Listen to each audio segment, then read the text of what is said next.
दोस्तों, सबसे पहले सब्सक्राइब करें, नोटिफिकेशन बेल दबाएं और सबसे पहले वाली ऑप्शन ऑल करें, जिससे हमारी आने वाली नई वीडियो की नोटिफिकेशन आपको फ़ौरन मिल जाएगी। जय श्री राम भक्तों। दोस्तों, ये कथा बहुत ही सुंदर है, ध्यान से सुनिएगा और अपने विचार कमेंट में ज़रूर दीजिएगा। चलिए कथा की ओर चलते हैं।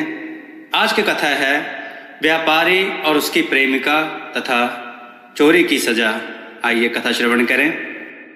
बहुत समय पहले की बात है। एक देश में एक व्यापारी रहता था। एक बार वह व्यापारी अपने पड़ोसी राज्य में पहुंच गया। वहां पहुंचने पर उसको वहां के सैनिकों ने पकड़ लिया और उसे राजा के सामने दरबार में पेश किया गया। राजा ने उससे पूछा, तुम कौन हो और कहां से आए हो? तो व्यापारी ने कहा, महाराज, मैं एक व्यापारी हूँ जो कि पड़ोस के राज्य का रहने वाला हूँ। मेरा बाप एक दलाल था। उनके पास काफ़ी पैसा हो गया। उनके मरने के बाद मैंने भी वही व्यापार आरंभ किया। एक दिन मैं अनाज की मंडी में अपने दैनिक व्यवहार के लिए गया तो मुझे अच्छे कपड़े पहने एक आदमी मिला। उसने मुझे थोड़े से तिल दिखाकर पूछा कि ऐसे तिल क्या भाव बिकते हैं। मैंने कहा, इनका मूल्य 100 स्वर्ण मुद्राएं प्रति मन है। उसने कहा कि तुम इन्हें इस मूल्य पर बेच दो और खरीदने वाला मिल जाए तो उसे मेरे पास ले आना। मैं फला जगह पर ठहरा हूँ। मैंने व्यापारियों से मोल भाव किया तो उन्होंने कहा कि हम 100 स्वर्ण मुद्रा प्रति मन पर सारे तिल खरीद लेंगे। मैं उस व्यापारी के पास गया जहाँ का पता उसने मुझे दिया था और व्यापारी ने गोदाम खुलवाकर अपना माल तुलवाया। वह 150 मन निकला। माल गधों पर लदवाकर मैंने मंडी के व्यापारियों को दिया और उनसे उसका मूल्य लेकर सराय में गया और 16,500 स्वर्ण मुद्राएं उसके आगे रखी। उसने कहा कि 10 मुद्रा प्रति मन के हिसाब से 1,500 मुद्राएं तो तुम्हारी ही हुई। तुम इन्हें ले लो और बाकी 15,000 मुद्राएं भी अपने पास रखो। जरूरत पड़ने पर मैं तुमसे ले लूँगा। यह कहकर वह अपने नगर को चला गया। एक महीने बाद मेरे पास आकर बोला कि मेरा रुपया तुम्हारे पास है। मैंने कहा, रुपया तैयार है, कहो तो अभी दे दूं, लेकिन आप घोड़े से तो उतरिए और कुछ खा पीकर तरोताजा हो जाएं। उसने कहा, मुझे एक जरूरी काम से तुरंत जाना है।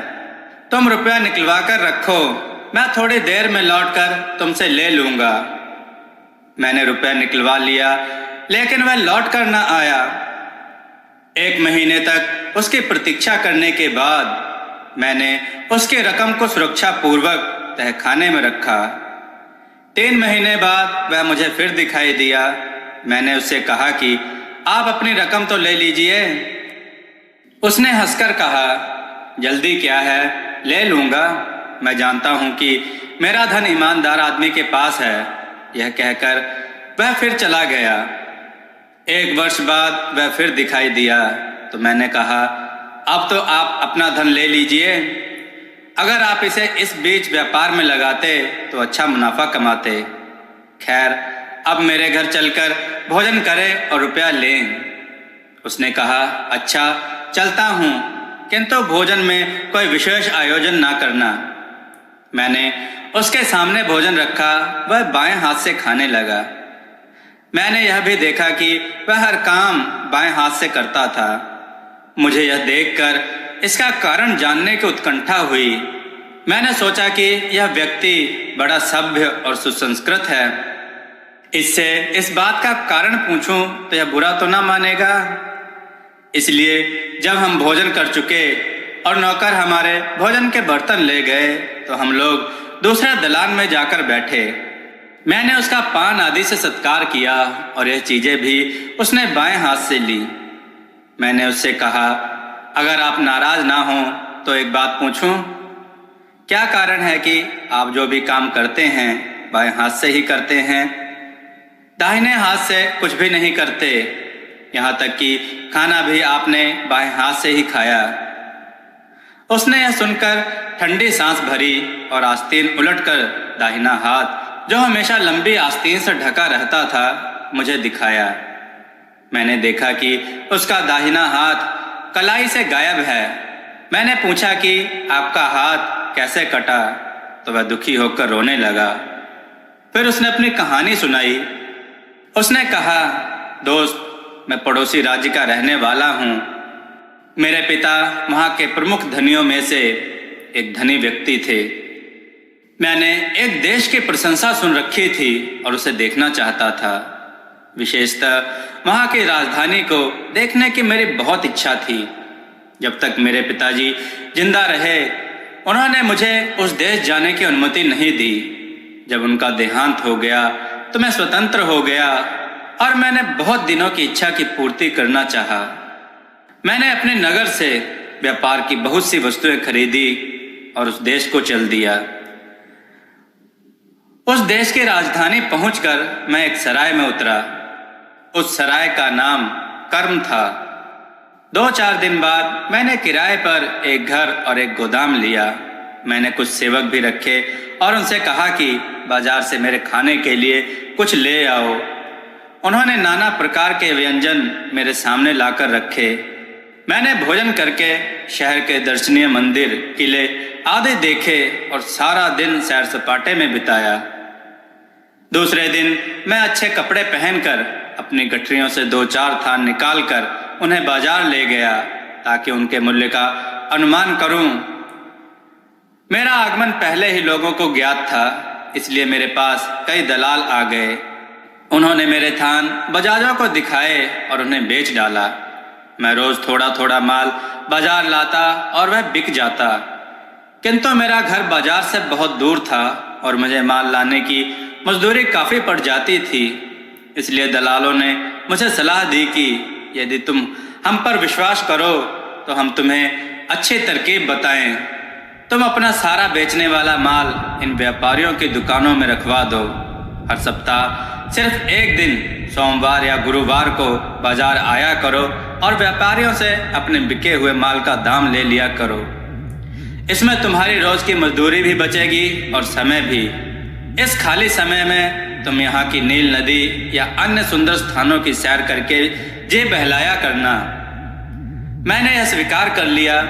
मैं दलालों को अपने घर ले गया और एक बार ही उन्हें सारा बिकने वाला माल दे दिया। वे माल को लेकर मेरे साथ बाजार आए और सारा माल व्यापारियों की दुकानों पर रखवा दिया। उन्होंने मेरे माल की रसीद लिख कर दी और मैंने भी लिख कर दे दिया कि मैं महीने महीने आकर बिके माल का दाम वसूल कर लिया करूँगा। यह सब करके मुझे बड़ा संतोष मिला और मैंने अपने कुछ समवयस्कों से मित्रता करके उनके साथ घूमना फिरना शुरू किया।